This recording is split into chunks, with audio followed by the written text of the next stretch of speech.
여러분 안녕하셨습니까? 많이 힘드시지요? 많이 더우시고 주 안에서 하나님을 생각하고 또 말씀을 묵상함으로 하나님이 주시는 은혜로 말미암아 우리 심령에 생수가 돋고 은혜가 돋음으로 우리가 새 힘을 얻을 수 있기를 바랍니다.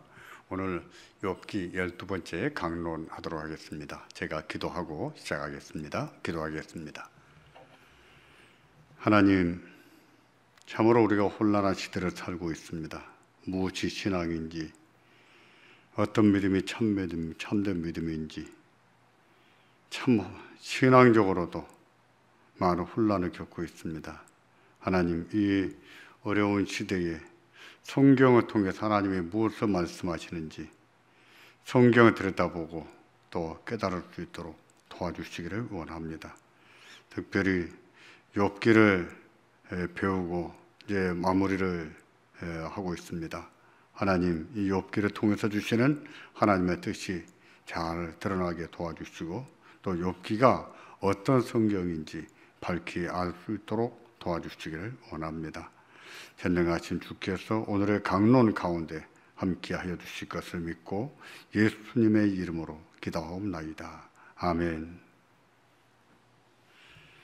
하나님 말씀을 봉독하겠습니다. 욥기 40장 6절부터 14절까지입니다. 욥기 40장 6절부터 14절까지입니다. 제가 받들어 읽도록 하겠습니다. 40장 6절입니다. 여호와께서 폭풍 가운데서 욥에게 말씀하여 가라사대 너는 대장부처럼 허리를 묶고 내가 네게 묻는 것을 대답할지니라. 네가 내 심판을 패하려느냐? 스스로 의롭다 하려 하여 나를 불의하다 하느냐? 네가 하나님처럼 팔이 있느냐? 하나님처럼 우렁차게 울리는 소리를 내겠느냐? 너는 위엄과 존귀로 스스로 꾸미며 영광과 화마를 스스로 입을지니라.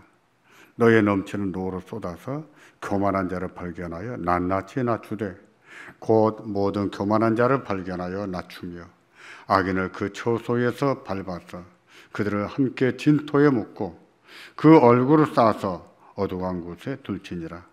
그리하였으면 네 오른손이 너를 구원할 수 있다고 내가 인정하리라. 아멘. 오늘은 욥기 12번째 강론입니다. 다음 주 한 번 더 강론하면 욥기를 13번으로 끝내게 됩니다. 다음 주 한 번은 더 남아 있지만 욥기의 사실상의 강론은 지난번 11번째 강론과 오늘 12번째 강론입니다. 욥은 그동안에 무수히 많은 말로 하나님 앞에 항변했고 친구들에게 반박했지만 일면 하나님께 항변하고 여쭌 면이 있었거든요. 그에 대해서 하나님의 답변입니다. 11번째, 12번째 강론은 하나님의 답변이에요. 욥의 물음에 대한 하나님의 답변. 그리고 나면 이제 13번째 강론, 13번째 다음 주 강론을 마치게 되는데 13번째 강론에서는 욥의 억울함을 풀어주시는 것입니다. 욥의 친구들이 그동안에 욥을 얼마나 억울하게 했습니까? 그 친구들에게 받은 상처, 마음의 아픔이 얼마나 컸습니까? 그 아픈 마음들, 그 상처들을 하나님이 싸매 주시고 또 치유해 주시는 모습이 나오고 또 욥이 재앙을 당한 후에 어떻게 됐는지 그 다음에 이야기가 나옵니다. 그렇게 하고 욥기가 해피엔딩으로 끝을 맺게 됩니다. 오늘은 그 12번째 강론입니다. 하나님의 질문은 38장 1절부터 41장 34절까지입니다. 하나님의 질문은 두 부분으로 구성되어 있는데 질문 형식입니다. 질문 형식으로 되어 있는데 욥의 요구에 대한 답변입니다. 첫 번째 부분은 욥이 세상에는 봉의 원리가 없다고 말하는 데 대한 대답입니다. 욥은 의롭게 살아도 재앙을 당한 것을 볼 때 하나님은 세상을 제대로 통치하지 못하신다고 말했고 또 봉의 원리는 없다고 봉의 원리를 부정했습니다. 그것이 욥이 잘못을 범한 욥이 범한 잘못 가운데 하나라고 하지 않았습니까? 따라서 욥은 의롭게 사는 것도 의미가 없고 고난 중에서 인내하며 사는 것도 인내하며 사는 것도 의미가 없다고 했습니다. 하나님께서 이에 대한 욥의 이와 같은 항변, 이와 같은 결론에 대한 답을 주신 것입니다. 38장 4절을 보시면 하나님께서 욥에게 물으십니다. 내가 땅에 기초를 놓을 때에 네가 어디 있었느냐? 내가 깨달아 알았거든 말할지니라고 하셨습니다. 하나님이 천지를 창조하실 때에 욥이 어디 있었느냐고 물으신 것입니다. 하나님께서 세상을 만드셨을 때 욥이 어디에 있었습니까? 어디 있었죠? 어디에 있었긴요? 이 세상에 존재하지도 않았습니다. 엄마 배 안에서 태어나 준비를 하고 있었던 것도 아니에요. 엄마 아빠도 이 세상에 존재하지 않았으니까요. 그런 욥에게 그때 네가 어디 있었느냐 하고 물으시면 욥이 할 말이 있겠습니까? 할 말이 없지요. 입이 10개라도 할 말이 없지요. 욥이 어디께는 어디 있었겠어요? 이렇게 물으신 이유는 무엇일까요? 욥이 아무리 의롭게 살았어도 욥은 하나님이 아니란 뜻입니다. 아무리 의롭게 살았다고 해도 하나님의 존재와 통치를 부정할 수 없다는 뜻입니다. 욥이 아무리 의롭게 살았어도, 욥이 아무리 하나님을 부정해도 하나님은 하나님이시고 욥은 인간이라는 뜻이에요. 내가 어디 있었느냐?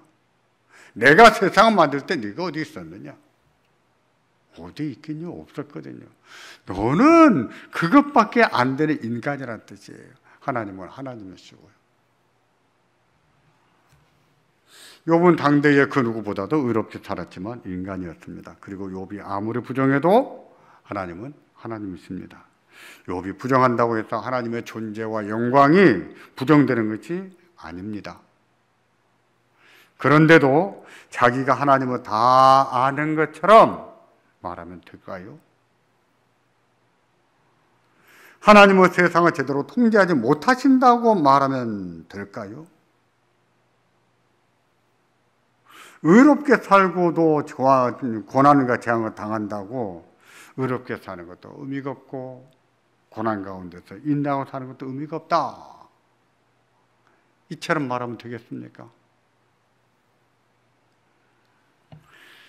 세상에는 때때로 봉의 원리가 없는 것처럼 보일 때가 있습니다. 의인이 고난을 당할 때가 그렇고 악인이 형통할 때가 그렇습니다. 그러나 세상에는 하나님께서 다스리시는 이치가 있습니다. 하나님이 세상을 다스리시는 이치. 우리 눈에는 혼란스럽게 보이고 의미가 없어 보이는 일도 하나님은 하나님의 이치를 따라서 잘 다스리고 계십니다. 잘 통치하고 계세요. 우리가 이해가 안 되는 것이죠. 내가 당하고 보니까 이해가 안 되는 것이죠. 우리는 이해가 안 되는데 내가 이해가 안 된다고 해서 하나님이 만드신 이치가 없는 것이 아닙니다. 세상에는 하나님이 만드신 이치가 있어요. 그 이치를 따라서 하나님의 세상을 잘 다스리고 계십니다. 그래서 하나님께서는 욥에게 무지한 말로 이치를 어둡게 한 자가 누구냐라고 물으셨던 것입니다. 무지한 말로 이치를 어둡게 한 자가 누구냐? 욥은 그 질문에 나는 미쳐나오니 무엇이라 대답하리까? 라고 고백했습니다. 그동안 한두 번 말하였사오나 다시는 더하지도 않겠고 대답하지 않겠습니다. 라고 대답했습니다. 알고 보니 그동안 자신이 어리석은 말을 했다는 뜻입니다. 제가 모든 것을 아는 것처럼 참 많은 말을 했는데 제가 어리석은 말을 했습니다. 그동안 바보같이 많은 말을 했지만 이제는 더는 말하지 않겠습니다. 라고 말했습니다. 하나님은 하나님이시라는 사실을 깨달은 것입니다. 어렵게 살아도 인간은 고난을 당할 수 있고 인간은 인간일 뿐이라는 것을 깨달은 것입니다. 인간이기 때문에 그런 일이 있는 거예요. 봉혈이가 분명히 있습니다. 그럼에도 어렵게 살아도 재앙을 당하는 일이 있어요. 왜요? 인간이니까요. 그게 인간사입니다. 하나님이시라면 그런 일이 없겠지요. 우리는 인간이에요. 요한한 인간입니다. 항상 그런 사실을 인식하고 살아야 됩니다. 우리도 욥처럼 생각하고 욥처럼 말해야 됩니다. 세상에는 이해가 안 되는 일이 있지만 그럼에도 하나님께서 이 세상을 잘 통치하고 계신다는 것을 믿고 살아야 합니다. 세상에는 하나님이 다스리시는 이치가 있다는 것을 믿고 살아야 됩니다. 믿고 의롭게 살기를 힘쓰고 고난 중에도 인내하면서 소망을 가지고 살아야 됩니다. 이런 지식이 참 지식이에요. 올바른 지식입니다. 성경이 가르치는 지식이에요. 우리가 성경을 안다면, 우리가 하나님 말씀을 안다면, 우리가 하나님을 안다면 이런 지식이 있어야 돼요. 이런 지식을 가지고 우리의 삶을 살아가야 됩니다. 재앙을 당하든지 아니면 하는 일이 잘 되든지 그런 순간에도 이런 지식을 가지고 살아야 돼요. 본문 40장 6절부터 42장 6절까지는요. 하나님의 질문 두 번째 부분입니다. 이 두 번째 부분에서는요. 욥이 자신이 하나님보다 더 의롭다고 말한 데 대해서 답하고 있습니다. 하나님의 대답이에요. 욥기 31장에서 욥은 자기의 의를 내세우지 않았습니까? 내세울 때 뭐라고 했던가요? 내가 언제 어떤 죄를 지은 적이 있었느냐? 묻고 만일 그렇게 했더라면 하나님께서 자신에게 심판했을 것이다. 벌어줬을 것이다. 라는 형식으로 말했습니다. 자신은 그렇게 살지 않았다는 뜻입니다.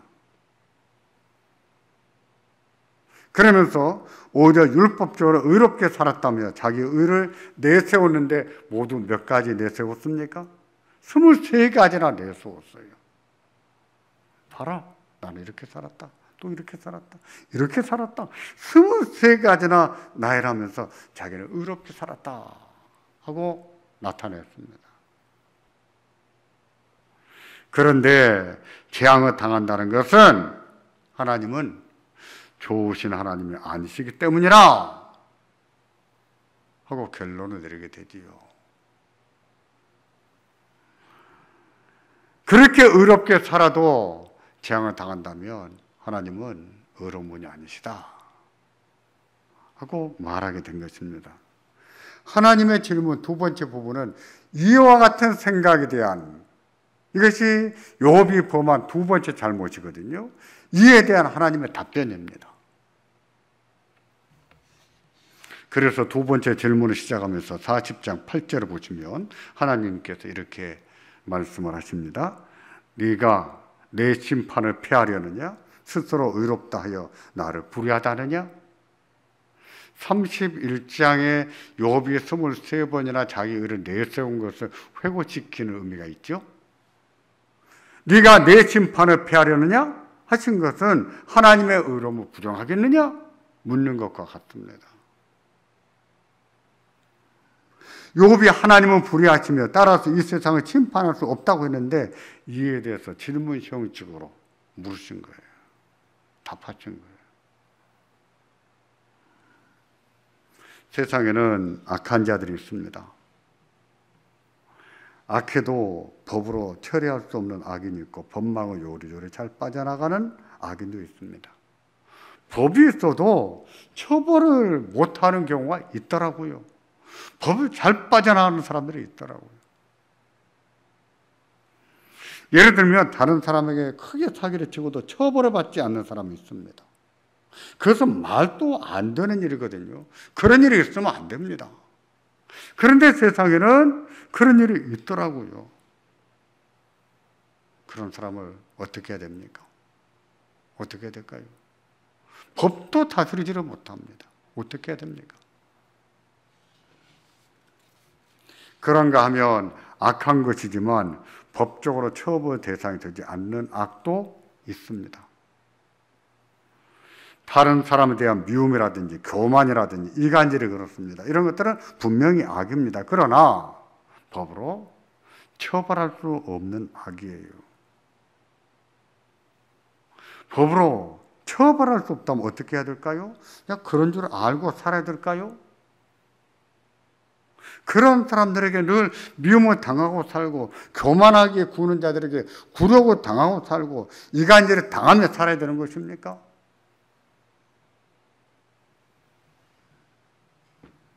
그럴 것 같으면 세상이 어떻게 되겠습니까? 세상이 제대로 돌아갈까요?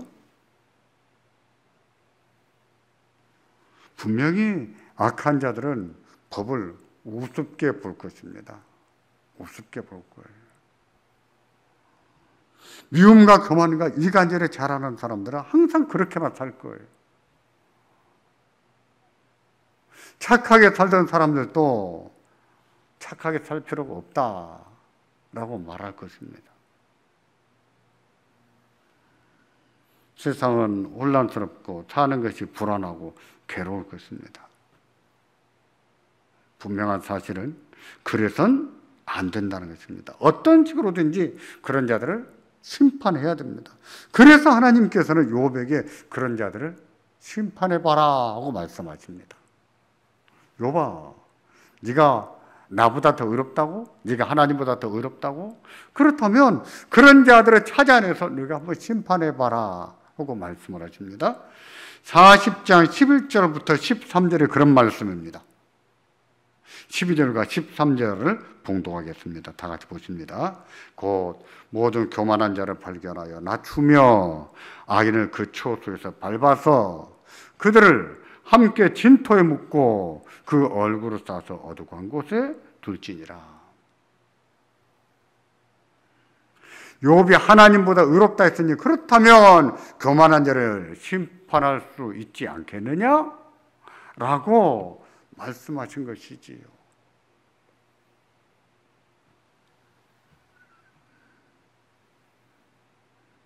네가 나보다 더 의롭다고 하지 않았느냐? 그렇다면 너가 교만한 자들을 전부 다 낮춰놓을 수 있지 않겠느냐? 심판할 수 있지 않겠느냐? 하고 말씀하신 겁니다. 그러므로 모든 교만한 자를 찾아내서 발로 밟아서 흙 속에 파묻어 보라, 심판해 보라는 거예요. 교만한 자를 낮추고 그들을 심판해봐라 하고 말씀하십니다. 욥이 의롭다고 교만한 자를 심판할 수 있었을까요? 그렇게 할 수 있는 능력이나 있었을까요? 그만큼 의로웠을까요? 그렇지 않았습니다. 그렇지 않았습니다. 그런 능력도 없었습니다.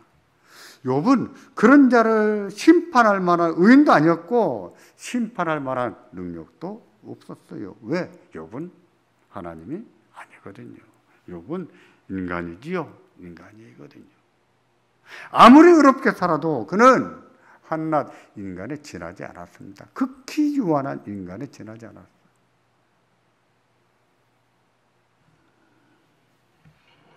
본문 40장 14절을 보시면 이 말씀에 이어서 하나님께서 이렇게 말씀하십니다. 그리하면 네가 그런 악한 자들을 찾아내서 다 심판할 것 같으면 그 뜻입니다. 내 오른손이 너를 구원할 수 있다고 내가 인정하리라.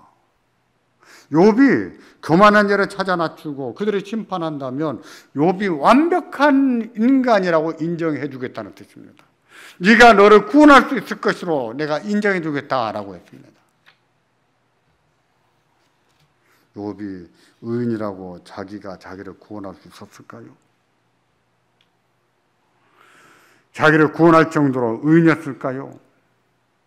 아니었습니다. 욥이 의롭게 살아도 죄인이었어요. 언제라도 죄를 지을 수 있는 죄인. 항상 죄를 짓고 사는 죄인. 그런 죄인이었어요. 그도 그것을 인정했습니다. 그래서 자식들이 생일을 맞추면 번제 제사를 드리지 않았습니까? 혹시 우리 자식들이 자기들도 모르게 죄를 짓지 않았을까 싶어서 번제를 드렸습니다.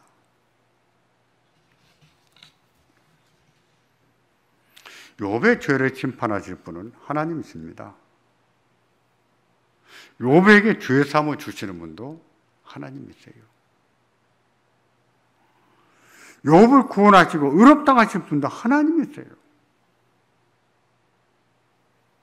하나님은 법망을 빠져나가는 악인도 심판하십니다. 법이 심판할 수 없는 악인도 심판하십니다. 믿으셔야 돼요. 이거 믿어야 됩니다. 이거 알아야 된다고 가르치는 것이 욥기예요.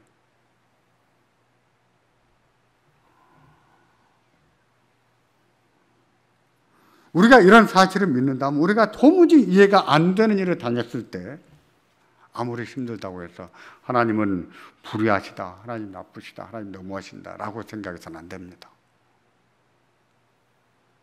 왜? 우리는 언제든지 죄를 지을 수 있는 인간이고 영원한 인간이고 하나님은 하나님이시거든요. 우리가 이해할 수 없는 일들이 막 벌어지고 있지만 그런 세상도 하나님이 다스리고 계시거든요. 요즘에 신종 코로나 바이러스로 인해서 말도 많고 힘들기는 또 얼마나 힘듭니까? 저는 이것도 하나님이 다 다스리고 계신다고 믿습니다. 정부가 방역을 위해서 애를 쓰고 난리지만 어느 때에 가면 하나님께서 이것도 다 잡아놓으실 거예요. 저는 하나님이 다스리고 계신다고 믿습니다. 또 아무리 억울한 일을 당했을 때도 하나님을 의로운 하나님으로 인정하고 살아야 됩니다. 나는 억울하지만, 나는 힘들지만 그래도 하나님은 살아계신 하나님이시요, 하나님은 의로우신 하나님이시라 하는 것을 믿어야 됩니다.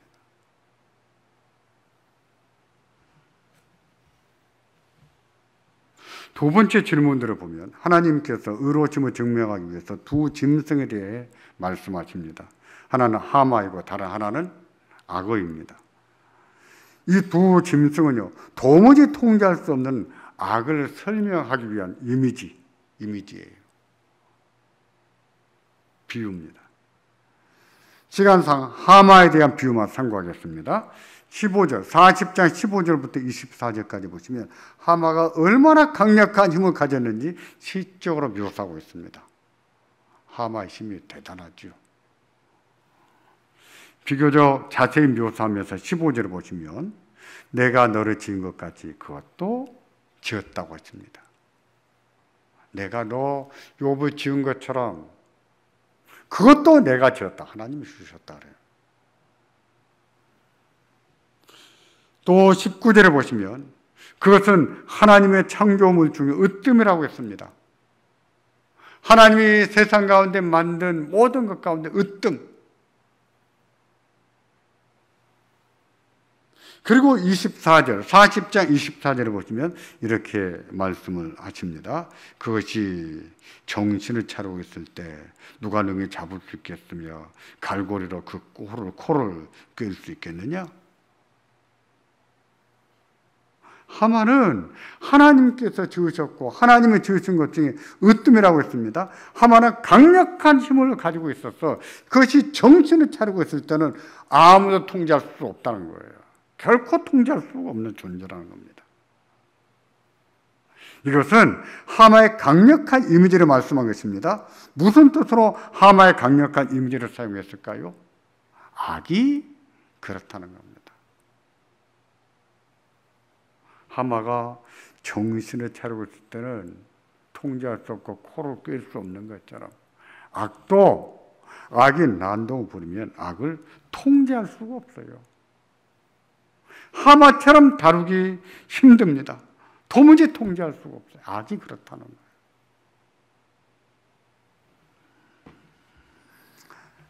난폭한 사람이 그렇습니다. 교만이 하늘을 찌르는 사람도 그렇습니다. 질투와 분노, 원한에 사무친 사람도 그렇습니다. 지나치게 어떤 욕심에 사로잡힌 사람도 그래요. 통제를 못하죠. 통제 안 되는 사람들. 이런 악은 도무지 통제가 안 됩니다. 가족 중에 그런 자가 한 명 있다면 그 가정은 지옥 같을 겁니다.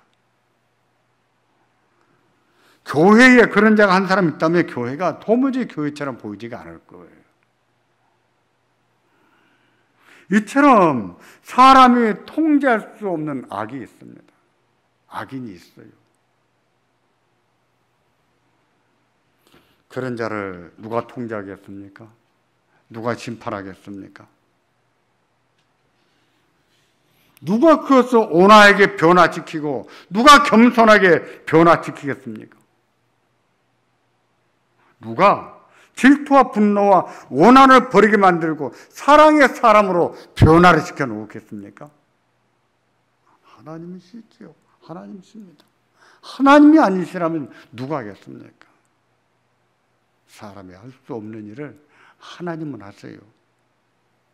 하나님은 사람 같은 일로 생각하면 안 됩니다. 우리가 악을 통제하지 못한다고 해서 하나님도 통제 못하시는 것이 아니에요. 우리는 못해요. 인간입니다. 극히 유한해요. 하나님은요, 하나님이세요. 통제하십니다. 하나님은 모든 교만한 자를 낮추시고 악한 자를 심판하십니다. 그래도 하나님이 불의하십니까? 자기가 의롭게 살았는데 재앙을 당한다고 해서, 그렇다고 해서 하나님은 불의하신 겁니까? 제대로 악을 통제하지 못하시는 것입니까? 그렇지 않습니다. 세상에 악이 횡행하고 죄로 혼란스러울 때가 있지만 하나님은 그런 세상을 다스리십니다. 잘 다스리십니다. 그래서 세상에 존재해 온 거예요.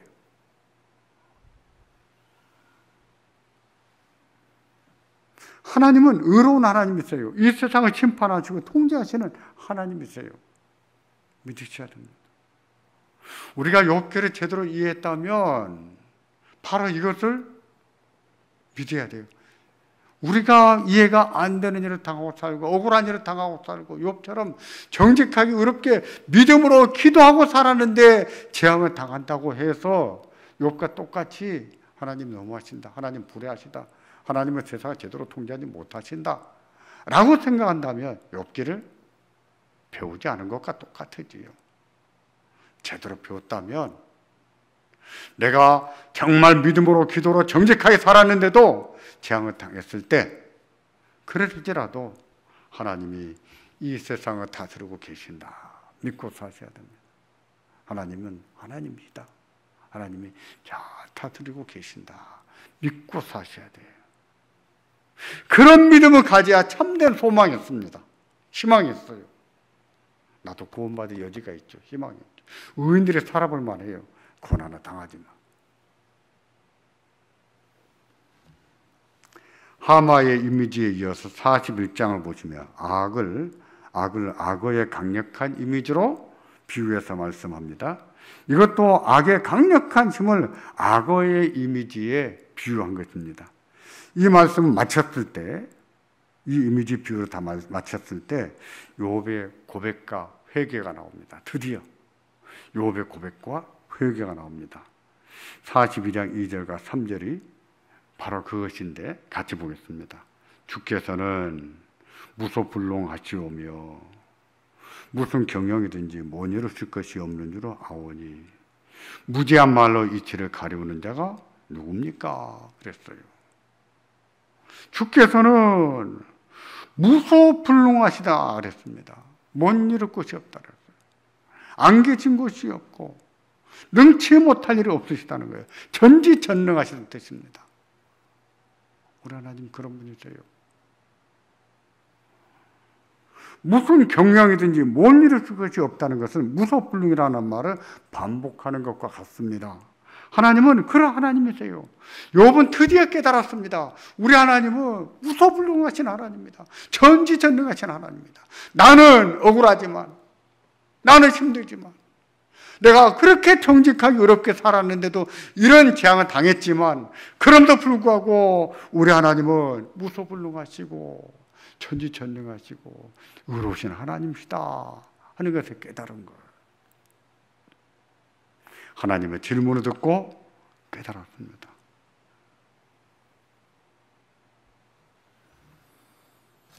그동안 욥은 자기 입으로 하나님은 의롭지 않으시고 전지전능하지 않다고 했습니다.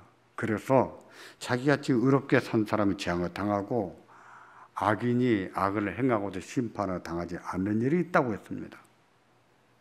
그러나 하나님의 질문, 다시 말해서 하나님의 대답을 듣고 나서는 자기 자신이 얼마나 무지했는가, 얼마나 무식했는가 하는 것을 깨달았어요. 내가 억울하다고 해서, 내가 정직하게 살았다고 해서 하나님께서 세상을 제대로 통치하지 못한다고 말하다니 참 내가 무지겠구나. 그렇게 말하는 것은 무지한 거예요. 무식한 것이라는 뜻입니다. 그러므로 그렇게 말하면 안 됩니다. 세상에는 하나님께서 다스리시는 이치가 있다는 것을 알았습니다. 그런데 무지한 말로 이치를 가르는 자가 누구겠습니까? 하고 대답했어요. 하나님께서 무지한 말로 이치를 어둡게 한 자가 누구냐? 물으셨으므로 그에 대해서 무지한 말로 이치를 가른 자가 누굽니까? 라고 답했는데 누구겠습니까? 욥 자신이지요. 욥. 우리도 마찬가지입니다. 그리고 42장 5절을 보시면 욥이 그 유명한 고백을 합니다. 함께 봉독하겠습니다.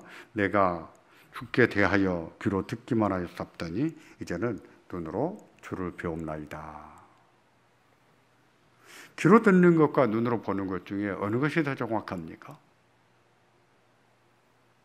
듣는 것도 정확할 수 있지만 눈만큼 정확하겠습니까?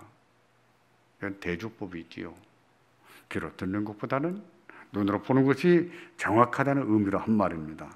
전에는 하나님에 대하여 말씀으로만 듣고만 배웠는데 이제는 실존하신 하나님을 만났다는 뜻이에요. 눈으로 봅니다. 만나봤다는 거죠. 살아계신 하나님께서 재앙을 당한 욥에게 찾아오셔서 만나 주셨습니다. 도무지 하나님이 이해가 안 됐고 하나님은 부정하고 불의하다고 했지만 그런 욥을 버리지 않으시고 찾아오셨습니다. 찾아오셔서 자상하게 욥을 가르치셨어요. 타이르셨어요. 질문 형식으로. 욥은 그 만남을 통해서 하나님에 대한 오해가 풀렸습니다. 하나님이 세상을 제대로 다스리고 계시구나. 나는 이해를 못했지만 정말 보응의 원리가 있구나. 세상을 보응의 원리 하나만 가지고 다스리는 것은 아니지만 그럼에도 불구하고 보응의 원리가 있구나. 이것도 깨달았고요.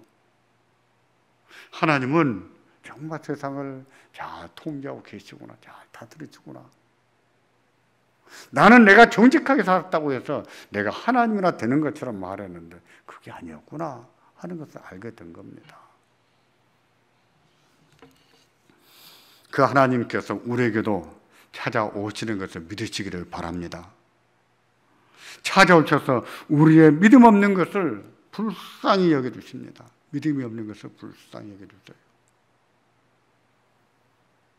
그리고 우리의 억울함도 풀어주시고 우리의 무지한 것도 깨닫게 하시고